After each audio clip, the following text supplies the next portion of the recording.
নমস্কার বন্ধুরা, সোমা কিচেনের সকল বন্ধুদের স্বাগত জানিয়ে আজকে আমি একটা পিঠের রেসিপি নিয়ে এসেছি। পিঠের রেসিপিটা তৈরি করে তোমাদেরকে দেখাবো। পিঠেটার জন্য প্রথমে জল গরম করে নিতে হবে। আমি গ্যাসটা অন করে নিচ্ছি। গ্যাসটা অন করার পরে এরকম 2 বাটি জল দেবো।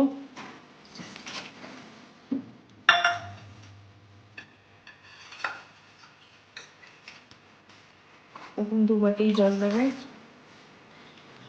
এবার জলটা ফুটতে দেবো। জলের মধ্যে খানিকটা লবণ দিয়ে দিচ্ছি।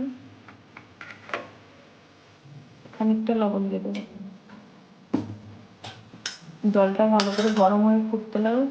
এবার তারপর আমি তোমাদেরকে দেখাচ্ছি পিঠের রেসিপিটা। জলটা ফুটতে শুরু করেছে।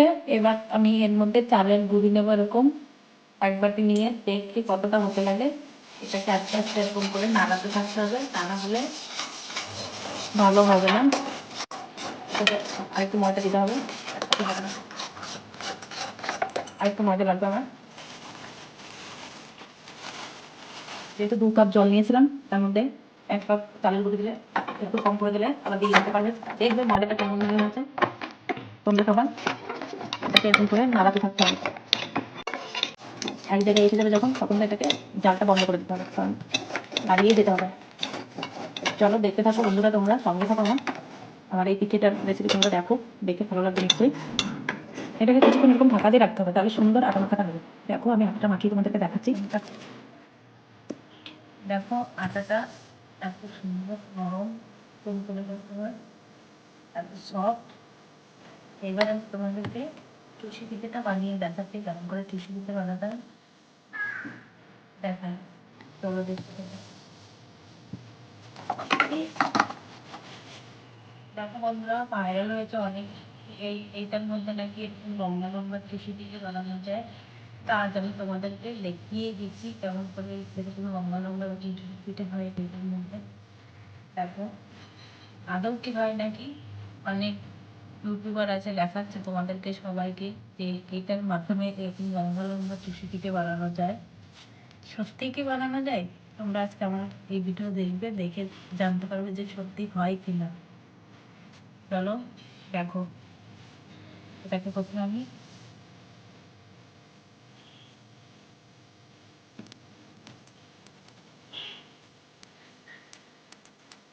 একদম এরকম হয়েছে কিনা, এগুলো আদৌ হয়েছে এরকম?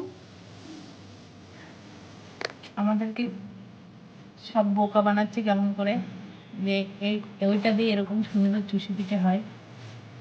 চলো দেখতে থাকো। আমি এবার বানাচ্ছি, তোমাদেরকে দেখাচ্ছি কেমন করে বানাতে হয় চুষি পিঠেটা। এই চুষি পিঠেটা বানানোর জন্য প্রথমে এরকম লম্বা লম্বা দুদির মতন করে নিতে হবে। করে নিয়ে এটাকে আমি ছোট ছোট করে ওরকম করে দেখাচ্ছি, তোমরা দেখতে থাকো। খুবই সহজ, বাড়িতে একটুখানি ট্রাই করলেই যে কেউ পারবে। একবার ট্রাই করলেই পারবে। তা আমার এই ভিডিওটা দেখে তোমরা সবাই ট্রাই করবে। ট্রাই করে আমাকে কমেন্ট করে জানাবে যে হ্যাঁ হচ্ছে এরকমই।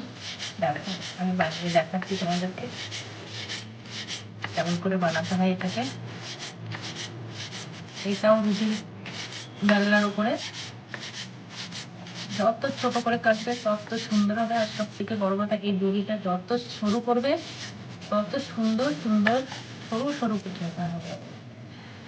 এই দেখো বানিয়ে দেখাচ্ছি, দেখো দেখতে কেমন হয়েছে তোমরা কমেন্ট করে জানাবো। অবশ্যই জানাবে কিন্তু। আমার এই চ্যানেলটাকে নতুন বন্ধুদেরও বলছি, আর যারা আমার পুরোনো বন্ধুরা আছে তাদেরকেও বলছি। আর বাড়িতে এরকম করে অবশ্যই বানিয়ে খেয়ে আমাকে জানাবে কেমন হয়েছে। চলো আমি এটাকে বানিয়ে আবার দেখাচ্ছি তোমাদেরকে। দেখতে থাকো আমার এই চ্যানেলটা।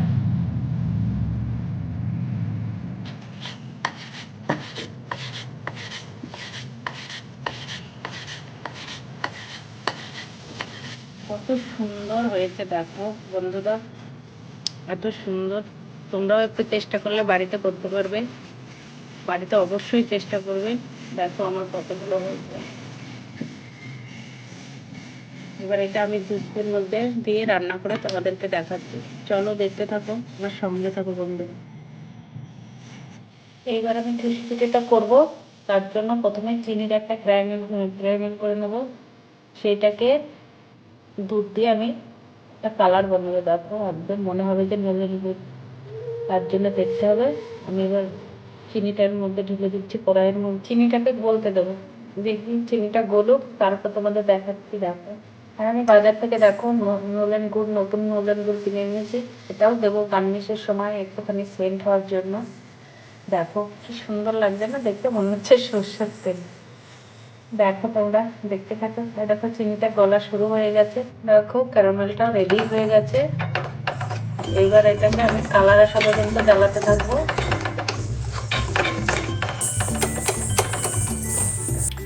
একদম গুড়ের মতন হয়ে গেছে। দেখো তোমরা কিন্তু দেখতে হবে আমার এই চ্যানেলটাকে, কারণ আমার চ্যানেলটা না দেখলে বুঝতে পারবে না কেমন করে বানালাম।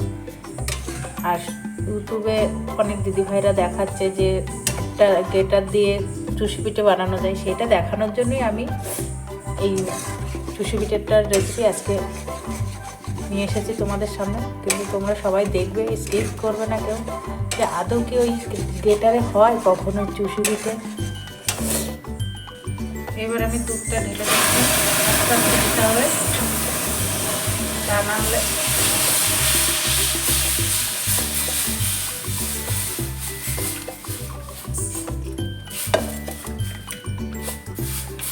এর মধ্যে 2-3টে তেজপাতা ছিঁড়ে দিয়ে দিলাম। তেজপাতাটা দিলে দুধটাই দারুণ সেন্ট হবে, তার জন্য দেওয়া আছে। তোমরা অবশ্যই দেবে তেজপাতাটা। তেজপাতার যে গন্ধটা, সেই গন্ধটাই এই পিঠেটাকে আরও সুন্দর করে তুলবে। দেখো এবার দুধটা আমি ভালো করে জ্বালিয়ে নিই। তখন আমি 1 বাটি চিনিতে ক্যারামেলটা তৈরি করে নিয়েছিলাম। এইবার আমি চিনিটা দিয়ে দুধটাকে ভালো করে জ্বালিয়ে নেবো। আর 1.5 বাটি মতন চিনি দেবো, তা নাহলে মিষ্টিটা আসবে না।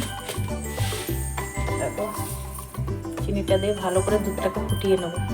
একটুখানি নলেন গুড় দিয়ে দিচ্ছি এর মধ্যে, গন্ধটা সুন্দর হওয়ার জন্য। একটুখানি লবণ দিয়ে দেবো, কারণ আমি ময়দাটার মধ্যে লবণ দিয়ে মাখিয়েছিলাম, তার জন্য অল্প করে লবণ দিয়ে দেবো। দুধটা ভালো করে ফুটে উঠেছে। এইবার আমি চুষিগুলো ওর মধ্যে দিয়ে দেবো এক এক করে।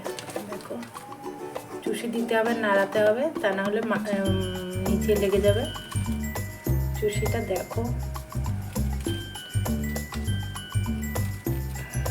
চুষিটা আমি দিয়ে দিলাম সমস্তগুলো।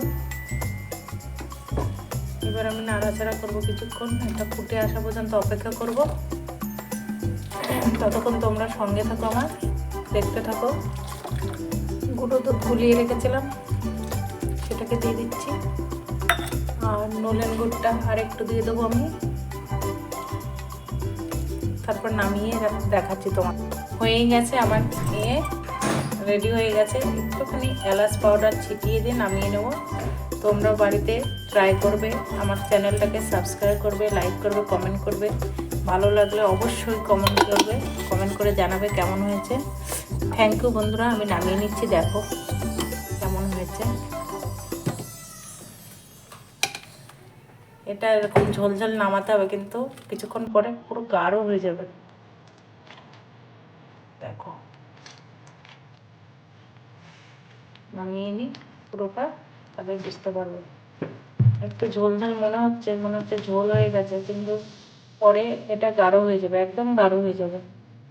থ্যাংক ইউ বন্ধুরা, তোমরা আমার সঙ্গে থেকে ওরকমভাবেই আমাকে আগে নিয়ে যাওয়ার জন্য তোমাদের ভালোবাসার অনেক দরকার।